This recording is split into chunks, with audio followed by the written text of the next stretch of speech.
You're listening to the Modern People Leader podcast. Today's episode will be a part of our People Leader series, where we go behind the scenes with today's top HR leaders and talk to them about how they've gotten to where they're at and what they really do every day. Our guest today is Hamirani, Chief People Officer at Paper. Welcome back, Q. How you doing? Thanks for having me. Good. It's been a bit. It has. So the last time you joined us, I think you were a week and a half into your new role as Chief People Officer at Paper. Was that like 4 years ago? I'm trying to remember. It feels like 4 years ago.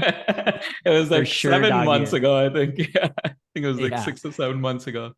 Yeah. And I remember we were like 2/3 of the way into that episode, and it just like struck me. I was like, wow, like this has never happened before. We've had a lot of leaders that had recently changed jobs, taken on new challenges, but we never had a chief people officer, that was in their first week and a half. And so we were like, hey, you got to come back. Yep. And here we are 7 months later. How are things going? Good. There, it's been a rough ride that I think any first-time chief people officer probably goes through, because there's always stuff that there's the known that you walk into, and there's the unknown, which is just the nature of dealing with humans that pops up. So it's been good. I mean, it's been tough in a lot of ways. AI in a lot of ways came around the time in terms of adoption when I joined, and we are in the tutoring education technology business. Yeah. And it did impact our business pretty significantly, because what humans could do in one-on-one based tutoring with people, you can have AI assist in a lot of ways. So combined with that, with the nature of the industry being federally funded resources, so there's a political kind of underpinning climate to all this. We had to do a few workforce reductions and optimizations, which was in my first 6 months to do a few of those. And then not only that, in typical agile fashion to keep up and be at the forefront, we pivoted our entire business model for the most part, or are pivoting it, or in the process, I should say, because it's not done yet, from just a tutoring business to an end-to-end education support system from K through 12. So like reading and math-based activities for elementary school students. Tutoring is always available, but then college and career readiness prep, even if you don't want to go to college, through high school. So it's basically, it's been really, really exciting, really painful, but that's what I love, because that's where you learn the most, and that's where you can drive the most impact. So we are in a place with a lot of change. And with that comes a lot of fun. So I'm doing a lot better now. The first 4 to 6 months was definitely a lot of absorbing, a lot of understanding, in a climate where we had to restructure a lot of our teams a few times, which is hard to do when you're still kind of getting the lay of the land. But here we are, we've come out stronger, and really hope to kind of drive our long-term sustainability and impact as well from that.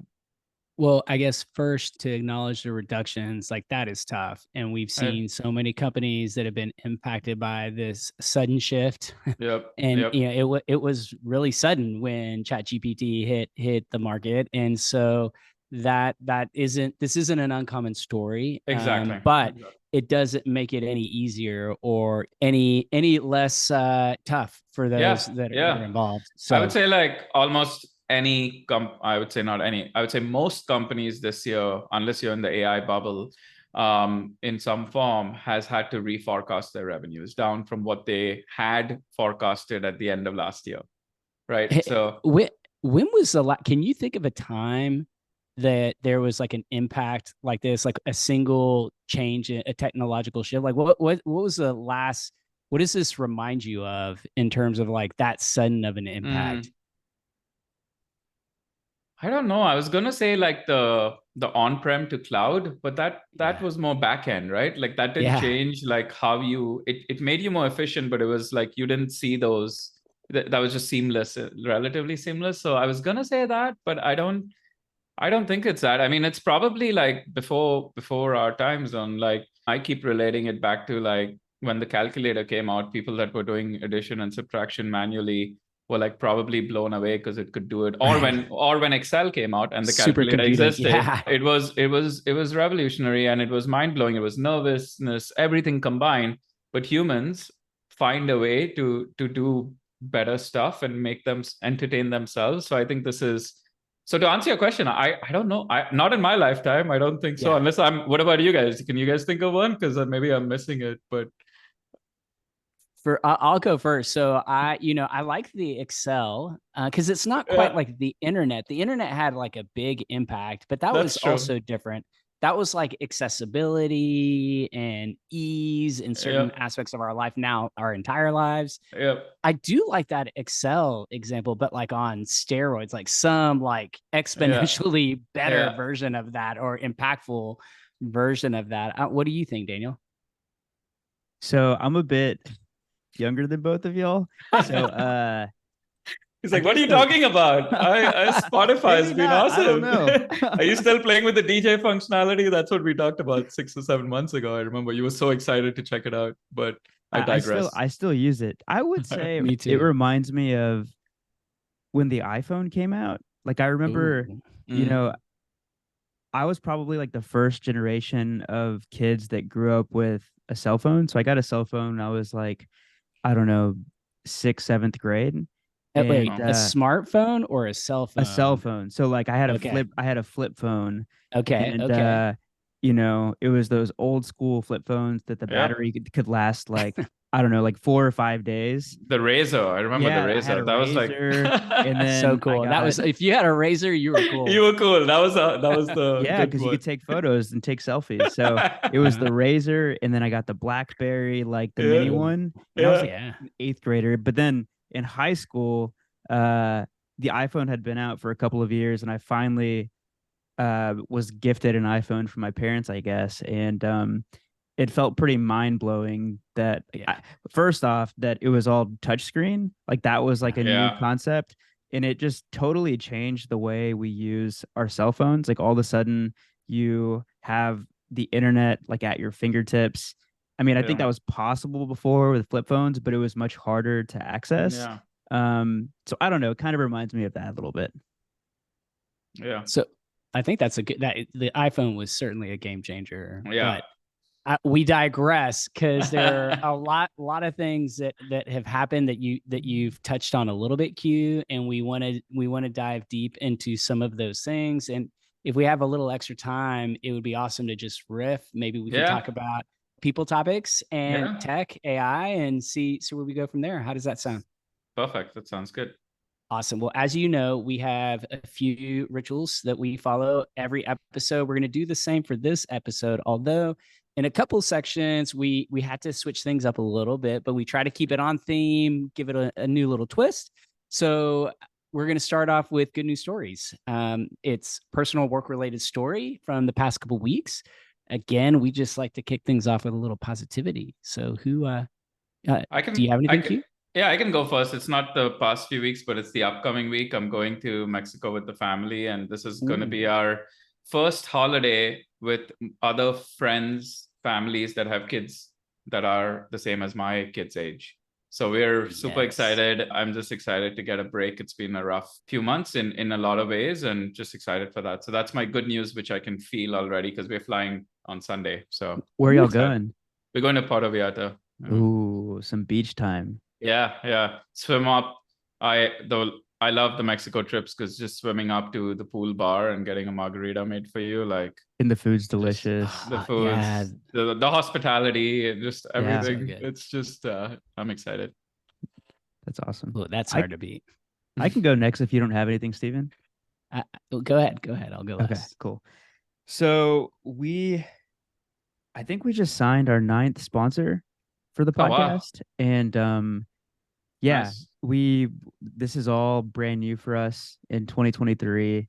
For people listening, I guess this won't go out until January, but Mm-hmm. it's the week before Thanksgiving, Yeah. and yeah, we just brought on a couple of new sponsors, and we've gone through like 4 or 5 iterations of like what the onboarding of new sponsors looks like, what the like customer service aspect of it looks like, what are the Mm-hmm. right touch points, and I feel like we've finally gotten to a place where we have it sort of templatized.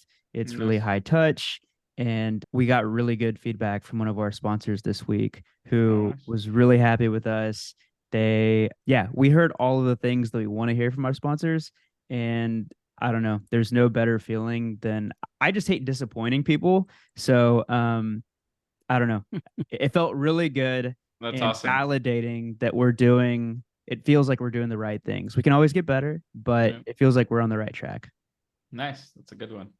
Yeah, I'm not, embarrassed to say I'm a people pleaser also. So like I have a high desire to like get approval. And in this context, it's like deliver an amazing service and Yeah. value. And to get feedback this early is just gold because we know we need to do better. And so that's exciting. I'll go with personal.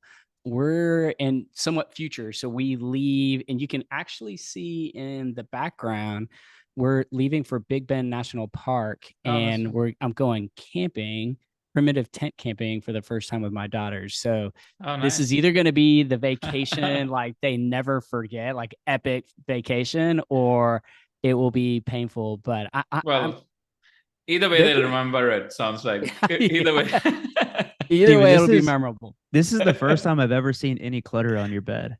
It is. And I'm triggered, honestly. Like I was like, oh no, I gotta clear this. And I was like, we're gonna have to pack it. So it's gonna have to stay there. So it'll Well, be okay. have a good trip. That sounds like fun. And I've actually got one more good news story to share from Leapsome, one of our sponsors.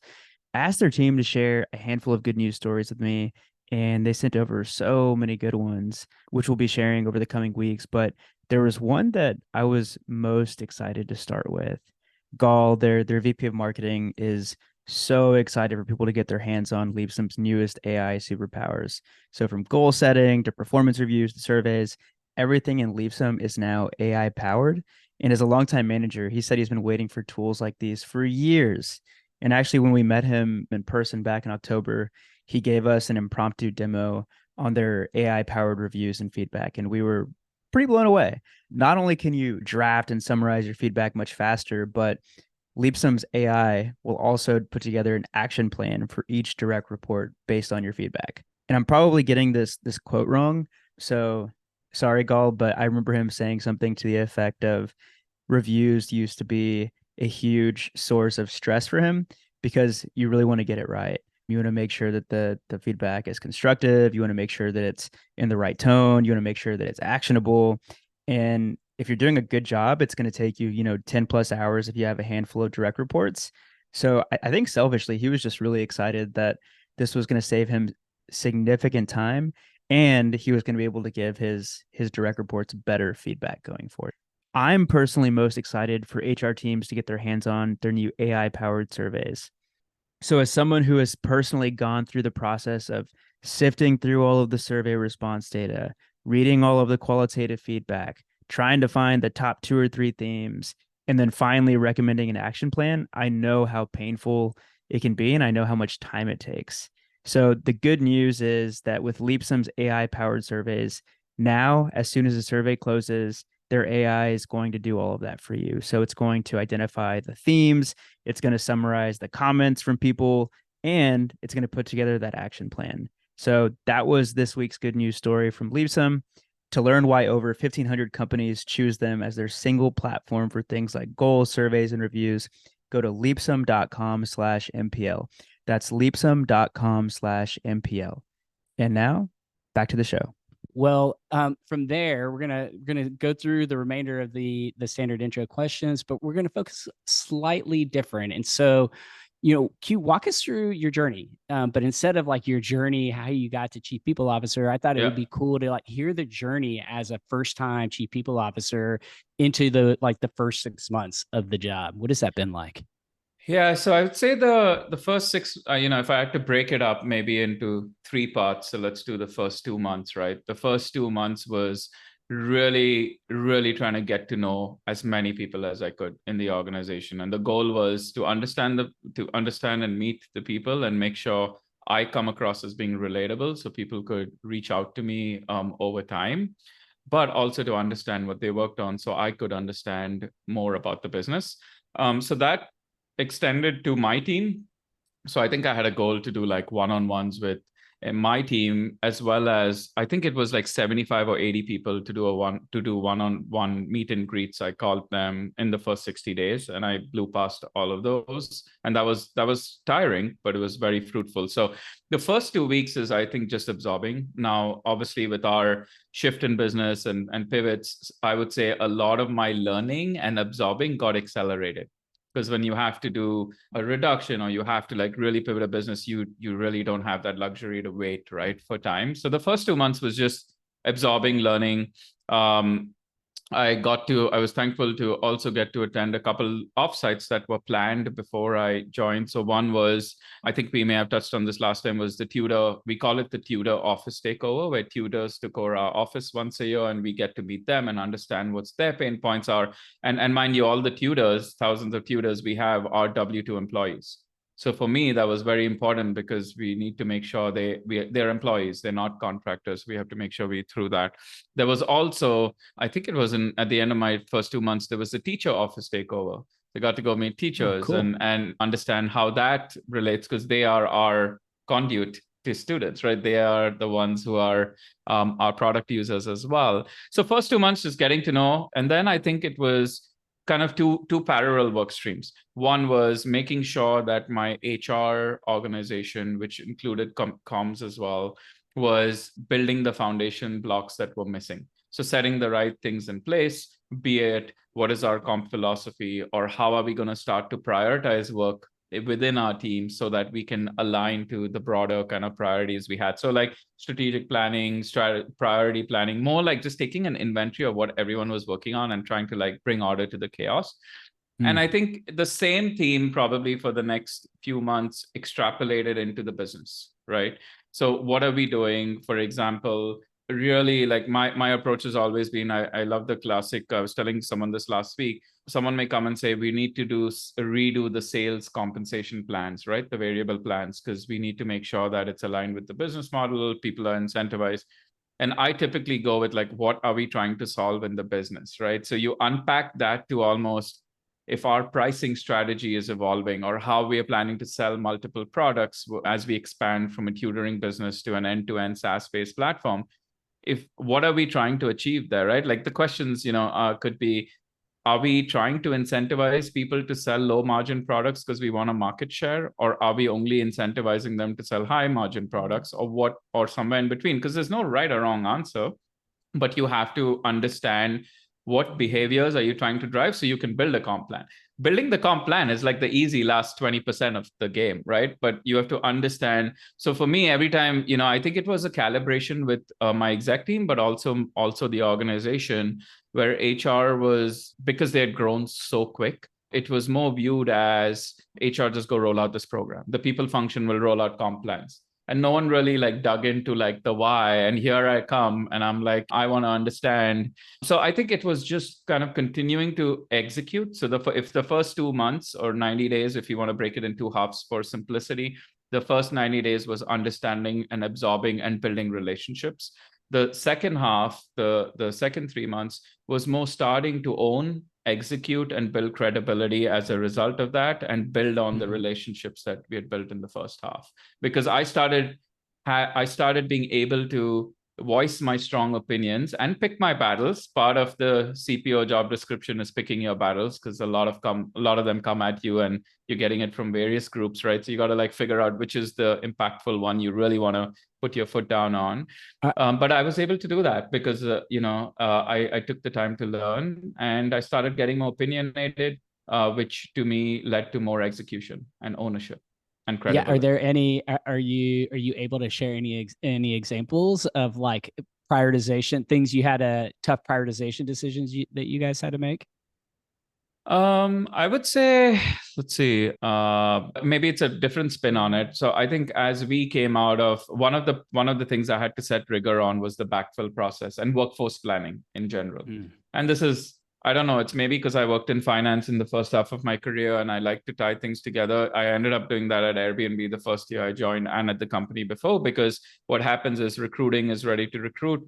Finance has a budget, the business expects the hire to show up in 2 days, and no one's ever happy because like the expectations were not set between three stakeholders. So anyways, I set a backfilling process, And because of our pivoting in business market conditions, we have to be extremely strict on really evaluating the criticality of each backfill. So it's not just backfill by default, right? So I set a process where it's not a backfill by default. We have to really identify, can this work be done by other groups? So essentially, in fact, I think someone mentioned this at some point in our organization. One of the leaders mentioned it, I think, was, you're the first HR leader that is telling us you don't want to hire.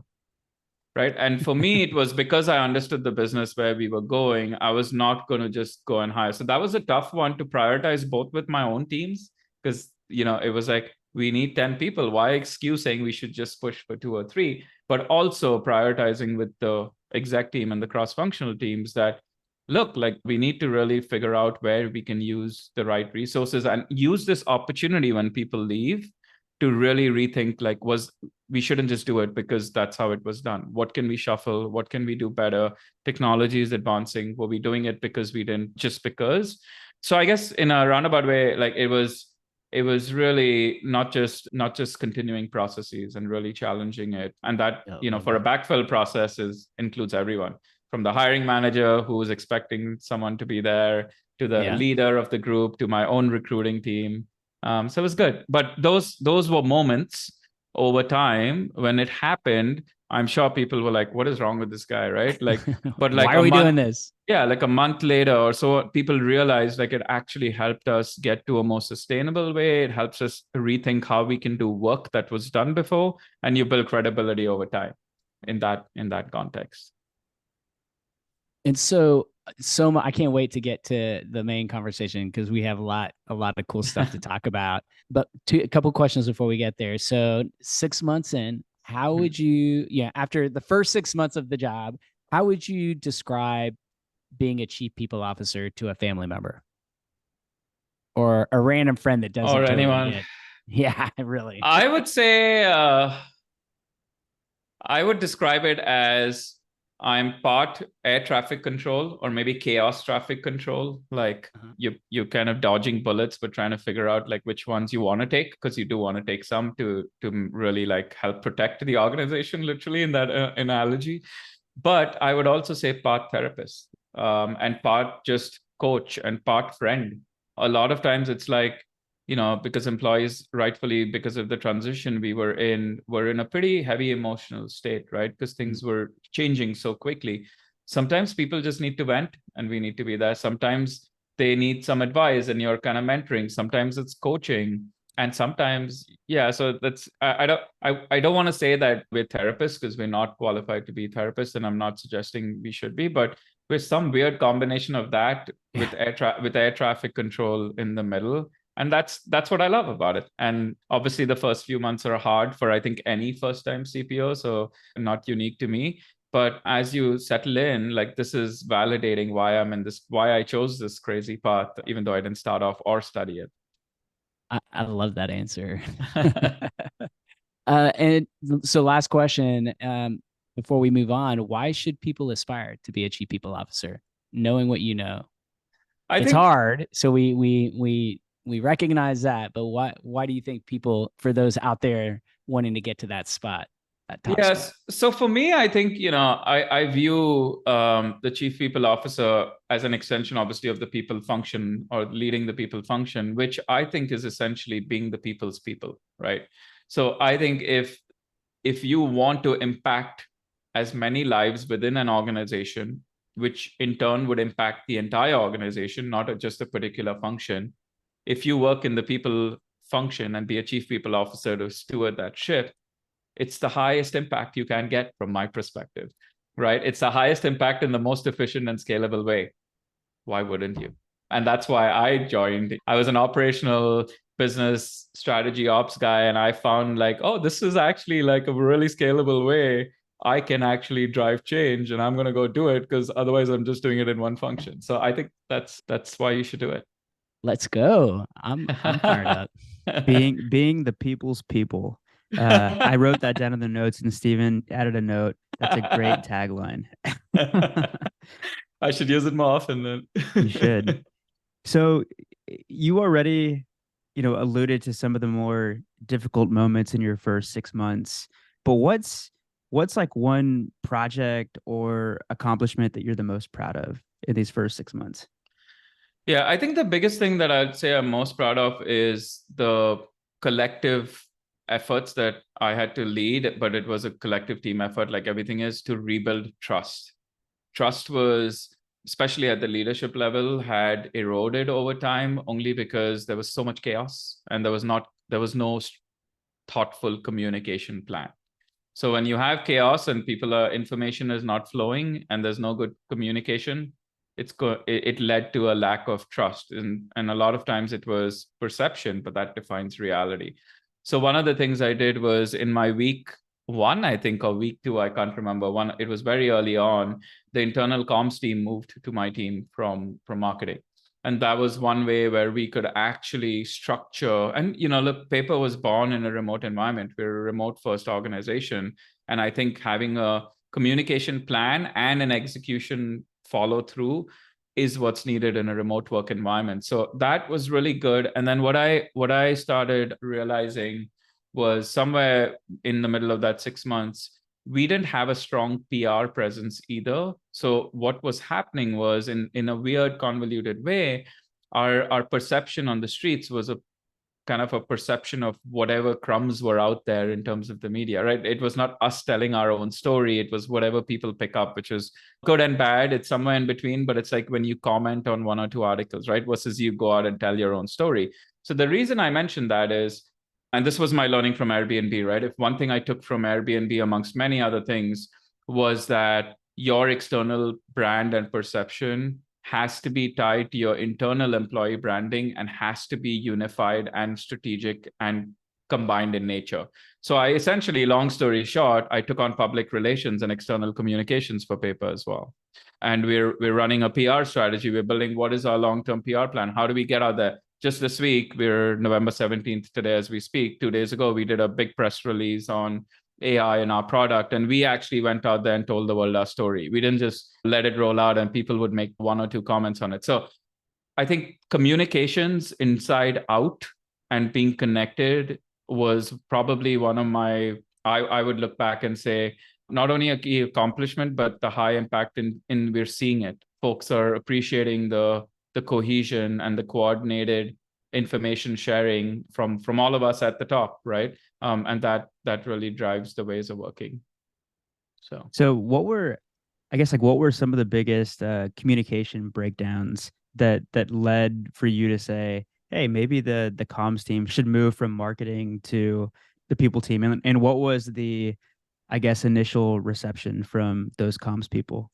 Because I've been on a marketing team, and if I heard that, I'd be like, oh, interesting. Like this is going to be different. So I'm curious, like what the initial. So I think the first part of the question was, I think I could just see the chaos in our all hands, right? Through questions that were coming in, people were struggling to like figure out what we are really focused on. There was a lack of organizational cohesive focus. So to give you a tangible example, as of maybe 2 months ago, we now have 3 focus areas in the entire company, and we talk about it at every single all hands, which is every 2 weeks, and our progress on it. So the communications can drive focus downstream, which was not there. Questions that were coming up in the all hands, you can kind of sense confusion and chaos when you see those. So that was the indicator to the first part of your question. The second part, actually, Paper was very open. Even when we were talking about it, through my interview process, it was like, we need to figure out where internal comms sits. What are your thoughts? Because internal comms can sit in marketing, it can sit in HR. This was another thing I took from Airbnb. Airbnb was the first company where internal communications I worked at sat in HR. And I saw how it could tie the employee value proposition and how it could, when you're rolling out programs in HR, this was, I think, one of my first few weeks there, or two maybe 4 or 6 weeks there.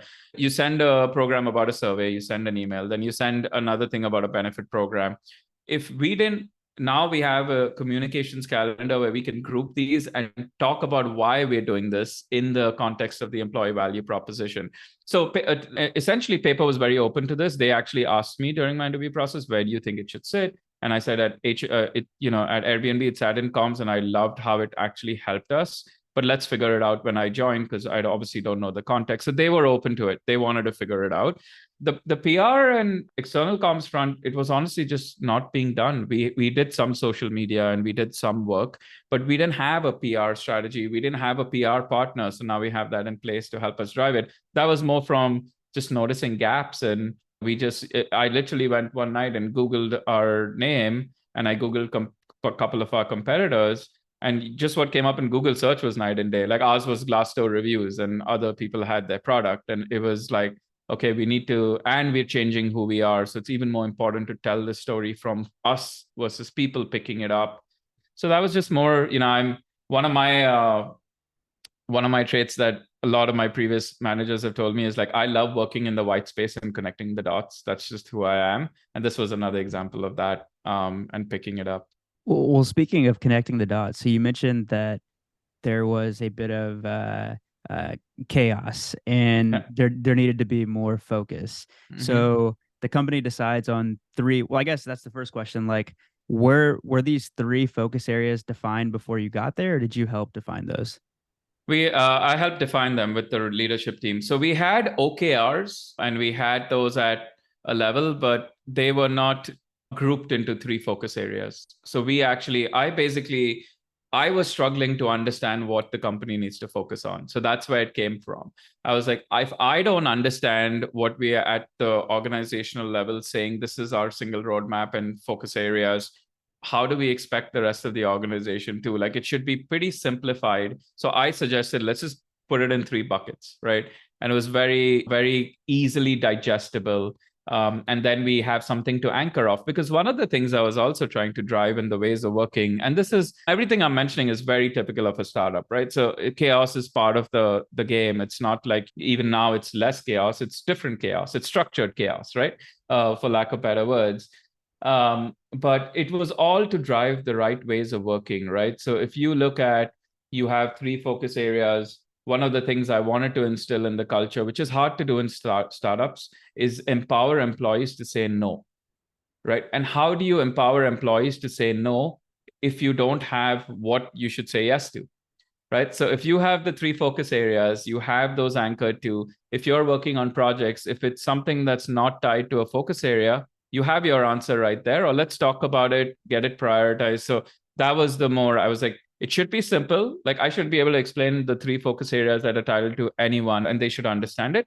And then that in turn can be what people build or double click, triple click into. And then it empowers people to say no. Because if you can't be empowered to say no, forget burnout. You're also burning yourself out with stuff that's not really going to be impactful in the near term or aligned. So we shifted a little bit from pure OKRs with KPIs, and which are again good things. I'm not trying to minimize them, to like pulling it back for a minute, and figuring out where do we want to be and where do we want to focus on, at least for the next 6 months. Focus. Yeah, it is so important. Yeah. Especially in a remote environment, that's it's even more important, I think. Yeah, I mean, we experience it every day, me and Steven, just being a two-man business. It's like there are so many things that we could do. And if we don't clearly define what the top three focus areas are, it's easy to get distracted. And how do you guys do it? How do you guys define it? Do you use just like, how do you do it? Do you meet every week, or how do you prioritize it? I always love to pick people's brains because I learn from everyone too. So we use something called is it the Enterprise Operating System, Steven? So EOS, Traction. And I guess like within the Traction framework, there are what you call L10 meetings. Okay. So every week, Steven and I have an L10 meeting, and we're looking at the same metrics every week. We have like 2 or 3 goals, like for H1 and then for H2 now, that we're tracking towards every single week when we meet up. And if the number is down, we're talking about why it's down. If the number is up, we're talking about why it's up. And it's a way for us to hold each other accountable. And then also, as a part of the L10 meeting structure, there are, like, similar to how we have good news stories, we have good news stories in the L10. Like, there are recurring like segments. So every week we do a collective intelligence, and we're talking about something different that we're working on inside the business. I find it to be a very effective operating system. Mhm. And I don't know. I feel like without it, we would not be as focused as we are. Yeah, Yeah. well, I'm gonna check it out. I've never heard of it, so thanks for that. I'm What's the excited book to called, check it out. Stephen? Is it just called Traction? Yeah, I think there's another book, but I didn't get that far, and so it's kind of this is like a Huerta special of Traction. So, but in whether it's Traction or I've done Rockefeller Habits is another one, and that's like the top rock. And so it's we kept some of the language from we kind of. We've made like our it's own a operating mashup system, basically. Yeah, Got it. it's a mashup. You got to but build your own operating system is what it comes down to, right? Yeah. I think so. And what I find to be the most important, component are the rhythms. Yeah. Because without the rhythms, you think and have every intention of like meeting and communicating, but in my experience, the human condition is you find a way to not do that unless you have the rhythm in place, and it has to be. And so it doesn't have to be so. Some people are super rigid about it, but like Daniel, we're a 2-person team, and so it's like it can't be at 3 p.m. on every single Thursday.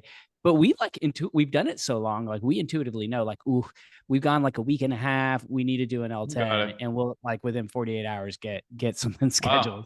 That's awesome. Thanks it's almost like muscle memory and conditioning. Like if you're gonna go play a game or run a marathon, you're not gonna just show up, right? Like you got to do that practice to build that momentum, build that muscle, the discipline, so that when you get out on the field, like you're not panting in like 2 seconds. So that's and good. to your point, it helps with prioritization. So like part of our L10 and as a part of like the Traction framework, this isn't in there, but for us, since we're only the two of us, it doesn't make sense for us to have separate meetings. Like we incorporate our planning into these meetings as well.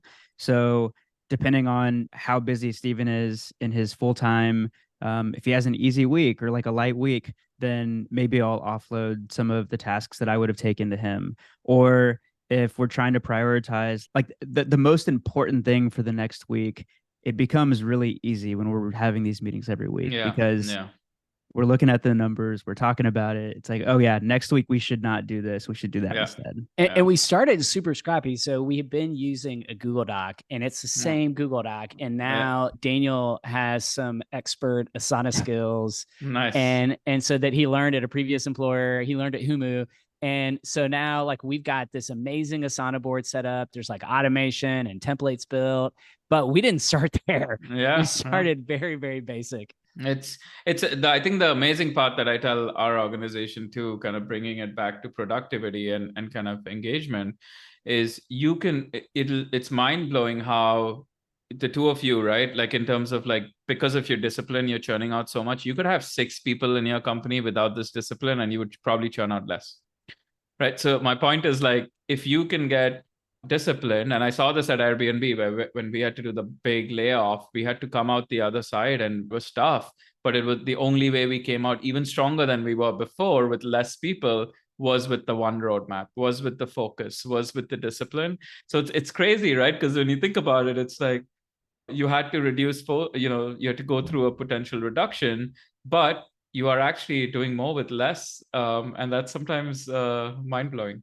And I think to your point, you have to be very explicit about what the focus of the company is, because if you leave it up for interpretation, people are going to make, they're going to create. They come up with their own thing. Exactly. What the goal is. Yeah, because they're looking at it from their domain, right? So if you ask me what the focus of the company will be, it's like it's different than so you have to marry all those up to bring it together. And that's, if that doesn't happen, then it's a bunch of mini companies almost within a company trying to run it.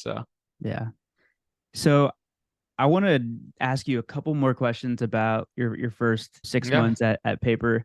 So for the other HR leaders out there that maybe haven't taken their first CPO role, like what would you say has been your biggest lesson learned these first 6 months? Like what wisdom would you want to impart on them? I would say take your time to, well, I would say take your time to settle in, but also if you see fires or you see things that need to be time sensitive, balance both. Like don't just, I built an onboarding plan. Here's a great example. I built a 60 or 90-day onboarding plan.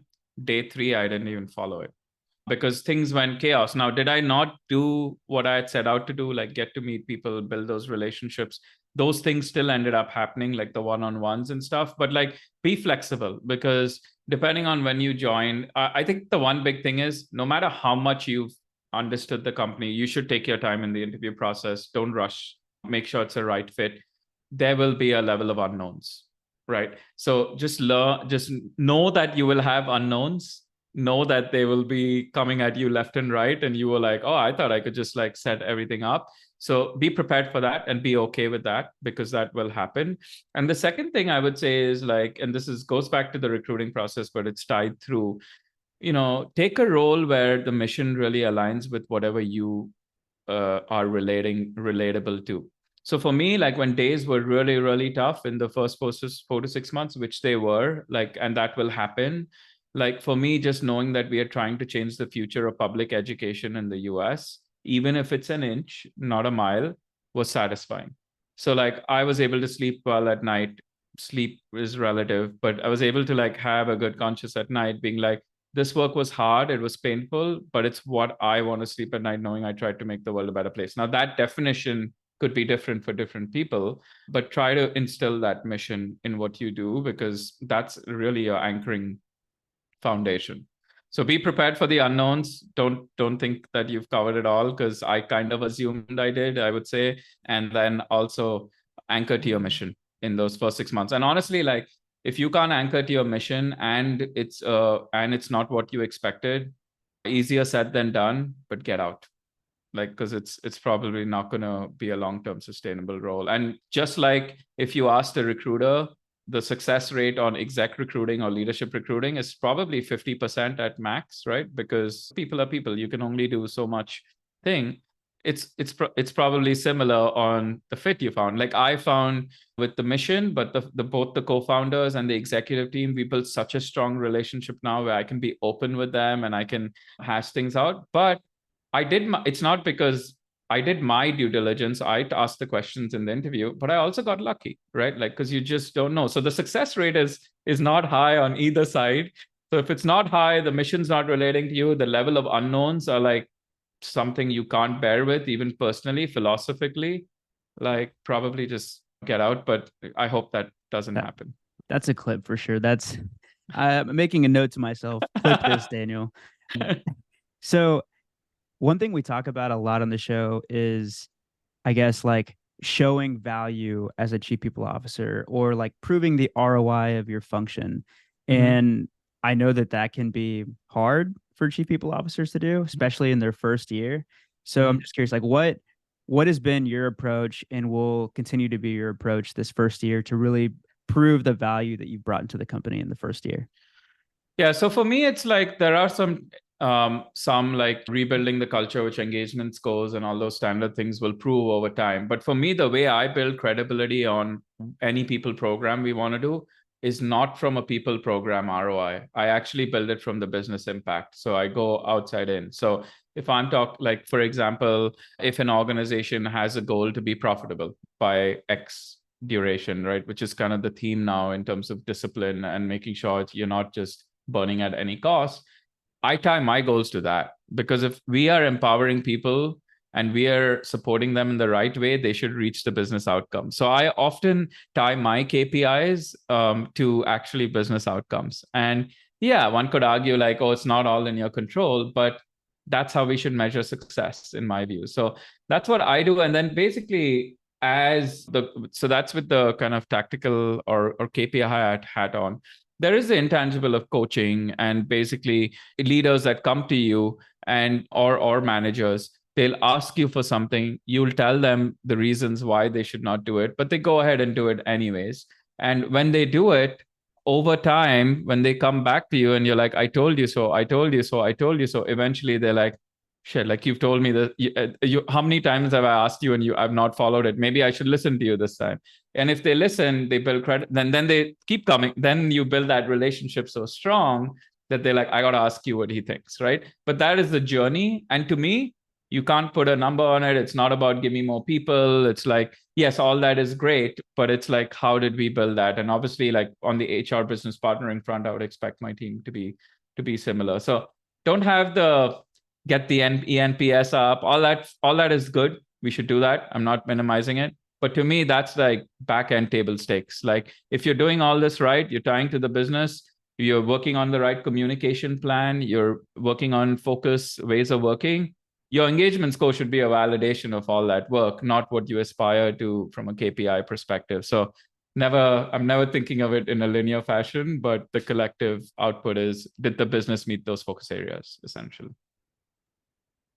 I love that. My view is the more it has to be connected to the business. Yeah. And if not, you're just missing the plot, in my opinion. And so, what an amazing ride. It's been great. And thank you for going on this journey. I know this episode is different, but similar to our standard episodes, but it's been a cool kind of, hopefully this has been a little cathartic. I was just gonna say, like, thank you guys, because I've not paused and reflected over the past 7 months, and this is a great reflection for me and validation. So it's just as therapeutic for me as it is to share. So thanks for giving me that space as well.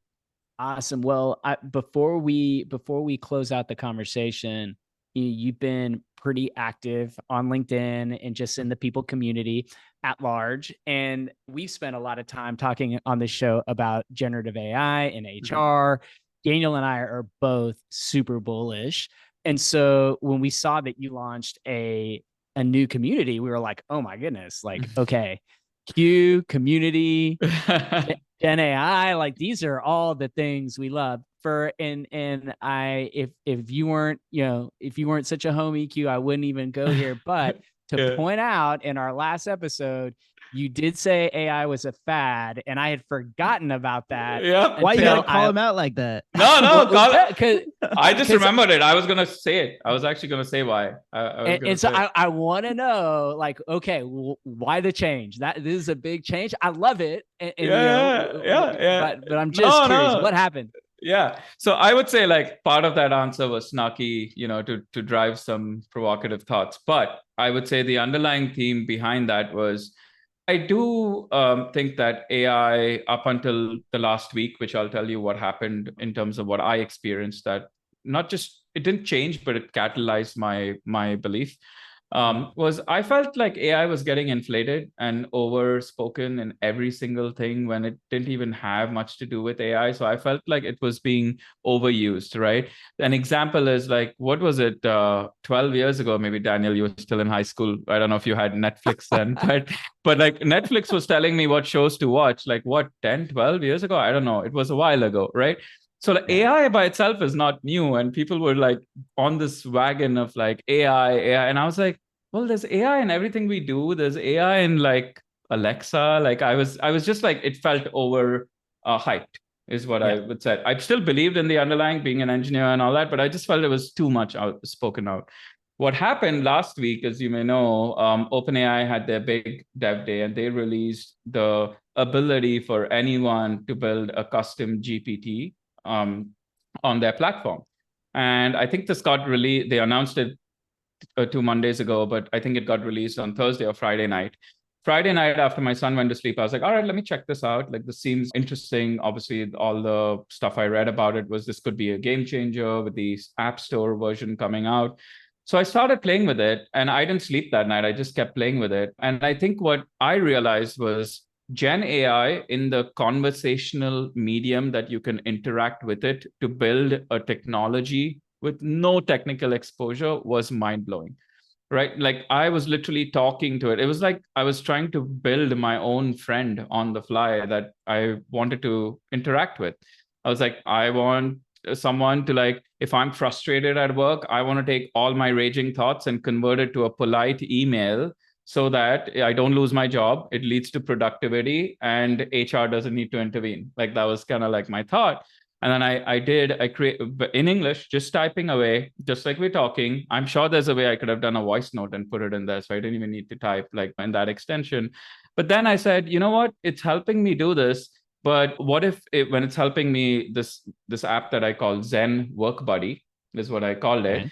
And I said, I vented away in a with some profanity too, just to like test the tool. And it asked me, like it gave me some stuff, and it asked me like, okay, can we help you draft an email? And it drafted an email, and I looked at that and I was like, that's a cool email to send to my peer or my direct report, but not so much to my boss, because to my boss, I need to really show that what could I do better, right? The tone has to be different when you're pissed off with someone, and you need to try to make it better. So I was able to tell the GPT, now, whenever you're doing this, ask the person what the hierarchical nature of that person they're pissed off with is, and then it could cater it based on that, right? Then I started peeling. So the what ifs just become infinite, right? And you're building it with plain English. I'm sure it's in multiple languages, but my point is it's not in any technical language. And you just build it. So for me, that was a game changer. I said, now another one I built, another GPT called Job Crafter, will tell you if you need help in a particular domain, should you hire someone? What could job titles be? Where they should report based on your size within the organization. It'll create a job description for you just by scrubbing your careers page, and you give it a few indicators. It'll then tell you salary information by scrubbing the internet for various sources. Then I told it, go post it in Workday for me, because who wants to go into Workday and post the rec? And it was like, we are not hooked up to your Workday system, but here's a job aid. Then I was like, what if I can hook it up? And there is, sure enough, a tab in the custom GPT builder to connect to Workday via API. And I've not got that far yet, but you can do it. So my point here is, all of a sudden, I was like, maybe this is what the world was talking about. Maybe I was, in my own bubble. But this can be a game changer on how the HR function will exist, because we will exist, I think, to some extent, but it can also change how we can influence and impact the entire organization that we work in. To your question on why be a CPO, right? To influence and be the people's people. Like, how can you be the people's people when you don't even understand like what the people are going to be using? Everyone's going to be using it, right? To some extent or the other. So that's where I kind of realized that I was on my computer all night on Friday, geeking away, building all these, my new friends, the new GPTs, and loving how they reacted or changing how they reacted. And I realized the world was doing that, right? Because it had just come out, it was exploding. And I was like, I'm going to drive myself down a rabbit hole if I do this alone. And I want to do it with people so that we can brainstorm together. Like I just told you 2 use cases. There's a million of them, right? So I created the community just to see if people wanted to share and collaborate, with the idea also being, in all honesty, like, and this goes back to a decade ago, why I moved to the function of HR was, I think HR and the people function in general are often in the lag when it comes to technology, because it's not their comfort zone, right? It's not what necessarily has been historically actually easy to adapt to, right? It was not conversational text. It was fairly geeky, for lack of better words. So I wanted to expose to people leaders that this is actually really, really easy. Like, don't hold yourself back in fear. Just go out and explore it. Once you understand the power, I'm not telling you go and build GPTs every day, but understand the power so that when your organizations are using it, you can help them. I think org design, the team structures are going to be completely different in 5 years, even for HR or back office, even G&A functions. Like, you might just have a business partner, because there's a bot out there that can basically give you employment law by country and city that one of our community members built. If you have a situation, you say, Daniel's not acting well, and they'll ask, where is he living? He lives in California. Well, you can't do much, right? The law tells XYZ. Like, you can actually do that. So you might end up just needing a business partner, and then who knows, we can connect all these GPTs together to talk to each other, and you just built your own universe. So anyways, so that's how it started and how it changed. And it's pretty timely, because I think this question would have come up no matter what.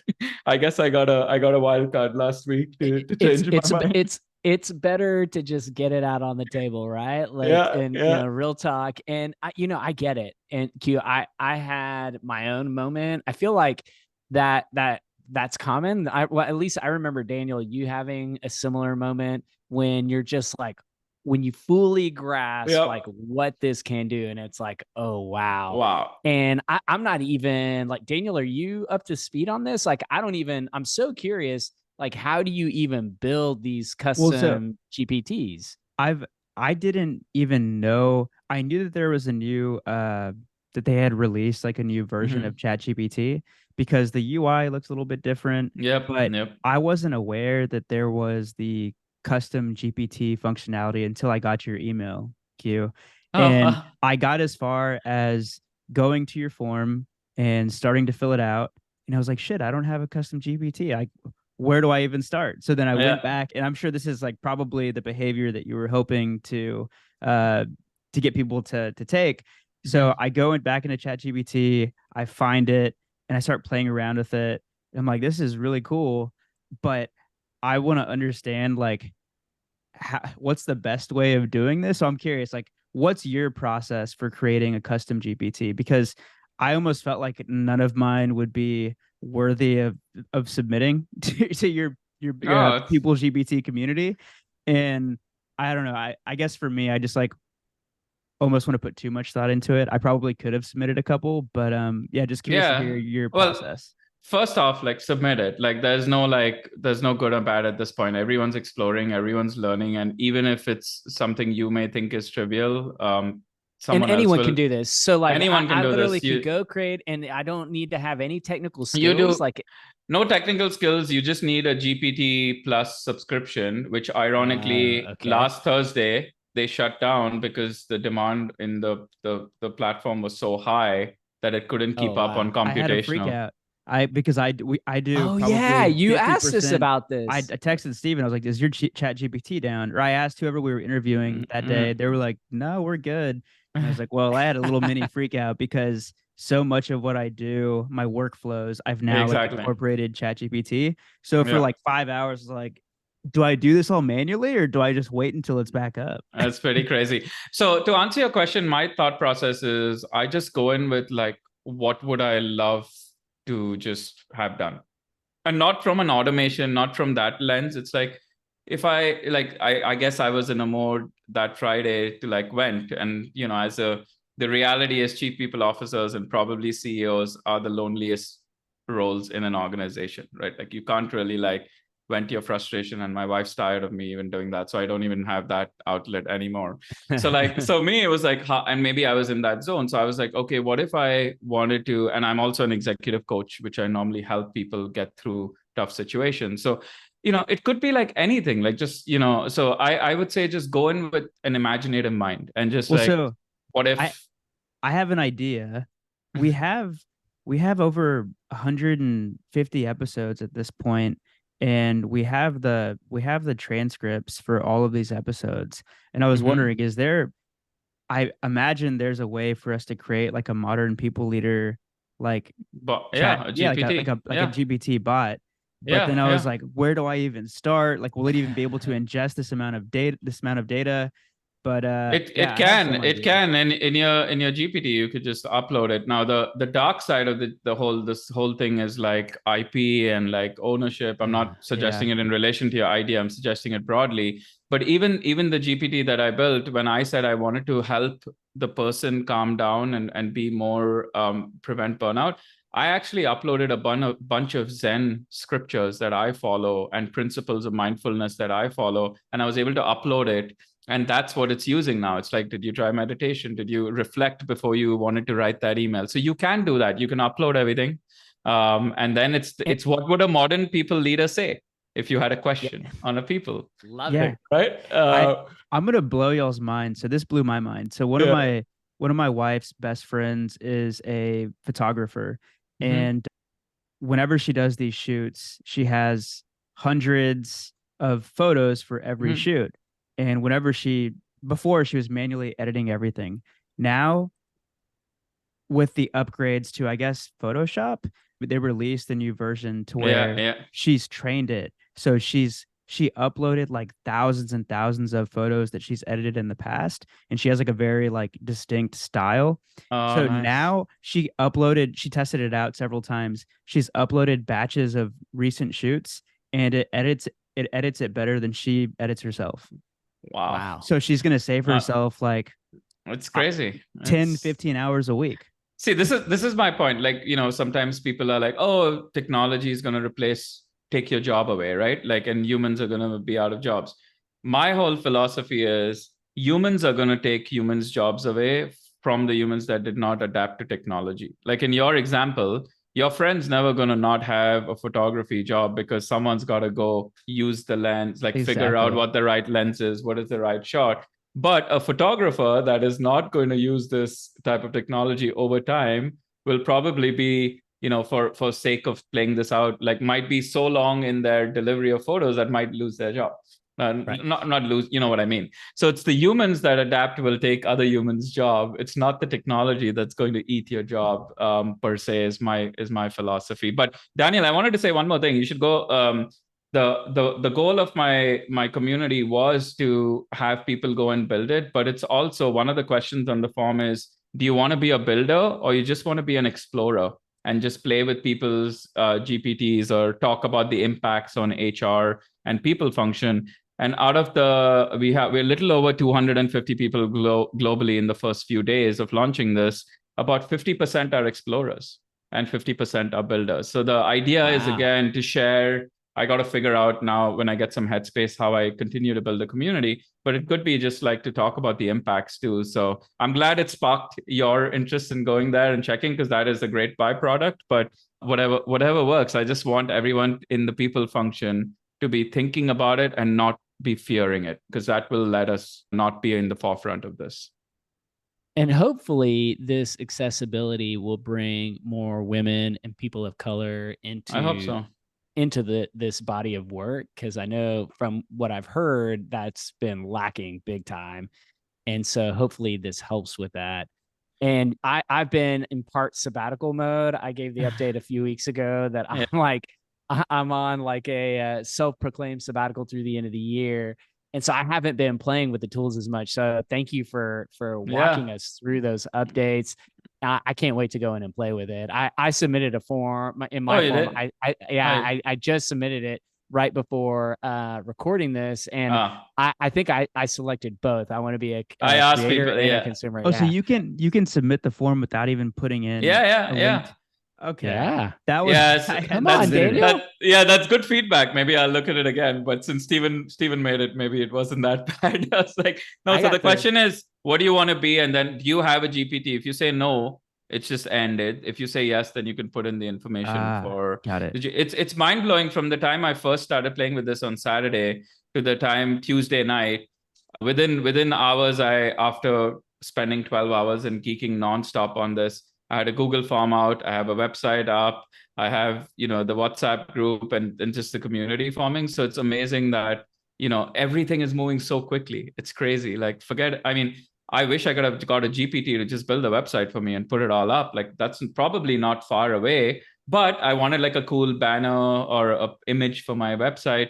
I said, build me an image with people and GPT-4, and it spat out few, and I just took it. So it's the IP stuff, and ethics. How do we use it? Those are a bit of the dark side, but that's where HR is going to be at the forefront too. Policies are going to fall on us.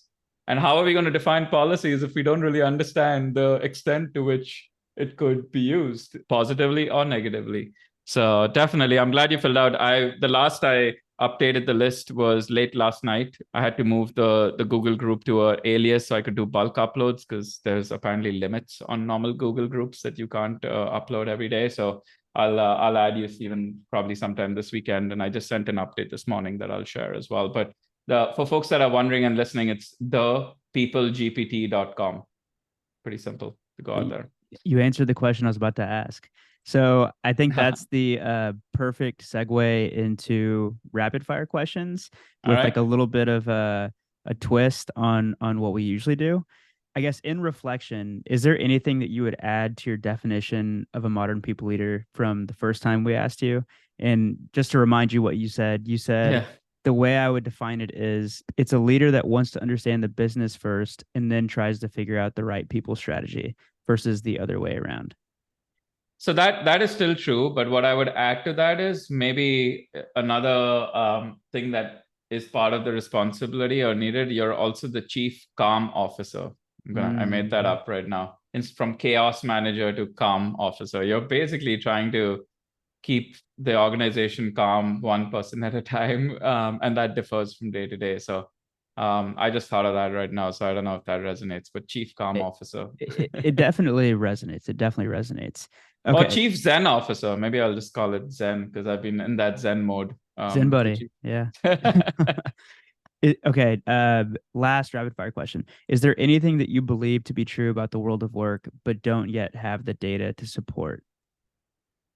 I think just the impact of which Gen AI is going to disrupt organizations in terms of how we're going to be structured. I think to our earlier point, like you may not even have like different disciplines. You may have one person who has access to their fingertips on all the knowledge for different disciplines. So I'm excited, but also a bit confused, not nervous because I'm an optimist. On how this is going to impact and also the speed at which it's going to adopt. I don't think this is going to be overnight, right? It's not going to be even 6 months. It's going to be over the next 2 to 5 years because as folks adopt it, we'll learn from it and we'll things that we didn't think of. So the unknowns, I'm definitely excited with an optimistic tone on that. And it definitely helps when people like you start groups and communities like PeopleGPT, because for the leaders out there that maybe are confused and scared, they can at least go in there and explore and familiarize themselves with it. Yeah, I've put a bunch of videos on the website as well under the learn section, trying to make sure, like, again, this is community driven by the community. A lot of folks have good videos, how-tos.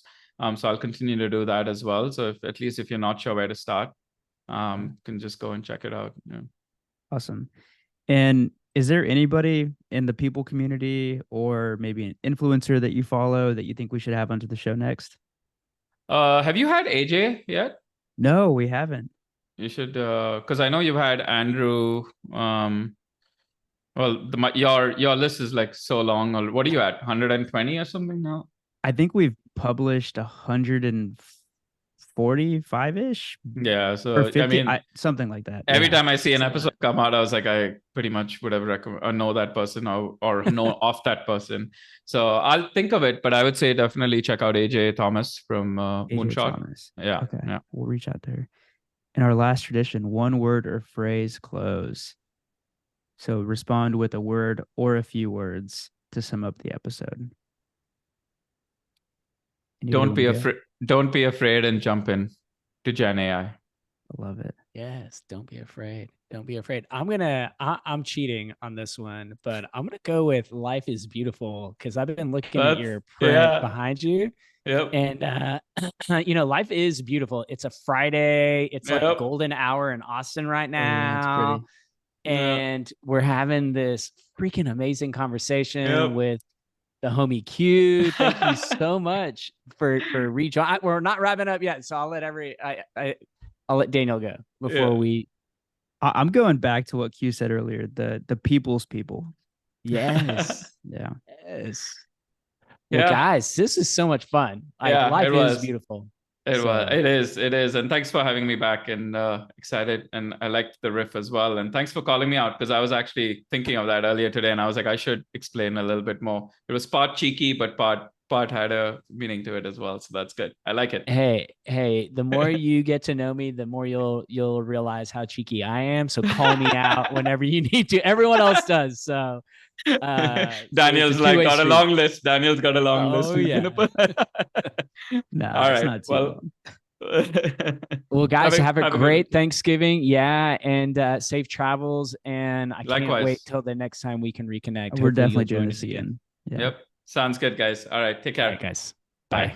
Thanks for tuning in to another episode of The Modern People Leader. We really, really appreciate it. And if you enjoyed the show, please leave us a 5-star rating. It would mean the world to us. And connect with us on LinkedIn. We wanna know what you think about the show. And you can find links to both of our profiles in the show notes. So thanks again for listening and see you on the next episode.